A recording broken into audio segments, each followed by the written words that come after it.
ಸಮಸ್ತ ಕನ್ನಡಿಗರಿಗೆ ನಮಸ್ಕಾರ. ನಾವು ಪ್ರಯಾಗ ಬಂದಿದ್ದು ಆಯ್ತು. ಇಲ್ಲಿ ಗಂಗಾನಗರ FPI ಅನ್ನೋ ಒಂದು ಪಾರ್ಕಿಂಗ್ ಅಲ್ಲಿ ನಮ್ಮ ವಾಹನವನ್ನ ಪಾರ್ಕ್ ಮಾಡಿ ನಮ್ಮೆಲ್ಲ ಸ್ನೇಹಿತರು ನಡ್ಕೊಂಡು ಹೋಗ್ತಾ ಇದ್ವಿ. ನೋಡಿ ಎಷ್ಟು ನಿರಾಳವಾಗಿದೆ, ಆರಾಮಾಗಿದೆ. ನಾವು ಇಲ್ಲಿಂದ 5.5 ಕಿಲೋಮೀಟರ್ ದೂರದಲ್ಲಿದ್ದೀವಿ. ನಿರಾಳವಾಗಿ ವಾಕಿಂಗ್ ಮಾಡ್ಕೊಂಡು ಹೋಗ್ತಾ ಇದ್ದೀವಿ. ಯಾವುದೇ ಜನಜಂಗುಳಿ ಇಲ್ಲ, ಆರಾಮಾಗಿ ನಮ್ಮೆಲ್ಲ ಪ್ರಯಾಣ ನಡೀತಾ ಇದೆ.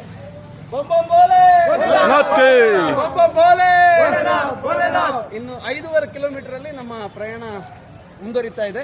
ಬನ್ನಿ ತ್ರಿವೇಣಿ ಸಂಗಮಕ್ಕೆ. ಇಲ್ಲಿ ಬಂದ್ರೆ 2-3 ದಿನ ಆಗುತ್ತೆ ಅಂತ ಹೇಳಿ ತಪ್ಪು ಸಂದೇಶ ರವಾನೆ ಆಗ್ತಾ ಇದೆ.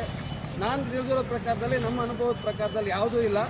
ಸಮಸ್ತ ಜನರು ಬಂದು ನಿರಾಳವಾಗಿ ತ್ರಿವೇಣಿ ಸಂಗಮದಲ್ಲಿ ಸ್ನಾನ ಮಾಡಿ ತಮ್ಮ ಪಾಪಕರ್ಮಗಳನ್ನು ನಾವು ಕಳಿಬಹುದು. ನಿರಾಳವಾಗಿದೆ. ಎಲ್ಲರೂ ಬನ್ನಿ, ಕನ್ನಡಿಗರಿಗೆಲ್ಲರಿಗೂ ಒಳ್ಳೇದಾಗಲಿ. ಮುಂದೆ ಏನೋ ಉದ್ದೇಶದಿಂದ ಈ ಕಾರ್ಯಕ್ರಮ ಮಾಡ್ತಾ ಇದ್ದಾರೆ. ತಾವೆಲ್ಲರೂ ಬಂದು ಈ ಕಾರ್ಯಕ್ರಮದಲ್ಲಿ ಭಾಗಿಯಾಗಬೇಕು. ಯಾವುದು ತೊಂದರೆ ಇಲ್ಲ, ಬನ್ನಿ. ಜೈ ಶ್ರೀರಾಮ್. ಜೈ ಶ್ರೀರಾಮ್. ತೋರಿಸ್ಬಿಡ್ತೀನಿ ಖಾಲಿ ರೋಡ್ ಇದೆ ಅಂತ. ಬಂ ಬಂ ಭೋಲೆನಾಥ್. ನೋಡಿ ಎಷ್ಟು ಖಾಲಿ ಇದೆ ರೋಡು. ನಾವು ನಿರಾಳವಾಗಿ ನಮ್ಮ ಡೆಸ್ಟಿನೇಷನ್ ಮುಟ್ಬೋದು ಸರ್, ಮುಟ್ಬೋದು.